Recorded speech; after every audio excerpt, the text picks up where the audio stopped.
124 वर्ष जुन्या ठाणे मनोरुग्णालयाचे रूपडे पालटणार.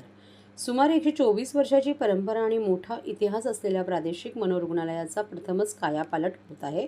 आधुनिक आराखड्यानुसार पहिल्या टप्प्यात 40 ते 45 जुन्या इमारती पाडण्याची योजना असून त्यापैकी 25 इमारतींचे पाडकाम पूर्ण झाले आहे. पाडण्यात आलेल्या इमारतीत पुरुष रुग्णांसाठीचे वॉर्ड, कर्मचारी, अधिकाऱ्यांची शासकीय निवासस्थाने यांचा समावेश आहे.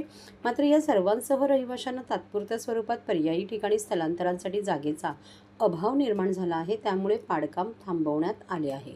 पर्यावरण ना हरकत दाखला आणि बांधकाम पूर्व परवानगी ही आवश्यक प्रमाणपत्र मिळाल्यानंतर पुढील टप्प्यात बांधकामाला सुरुवात केली जाणार आहे. तांत्रिक नियोजन सार्वजनिक बांधकाम विभाग वास्तू विशारदाकडून तपासले जात आहे. 9 फेब्रुवारीपूर्वी भूमिपूजन होण्याची शक्यता आहे. महाराष्ट्रातील मॉडर्न मनोरुग्णालय पहिले नव्या ठाण्याच्या पायाभरणीद्वारे प्रादेशिक मनोरुग्णालयाची रचना national institute of mental health and neurosciences या धर्तीवर केली जाणार आहे. या प्रकल्पासाठी 560 कोटींचा निधी मंजूर केला आहे.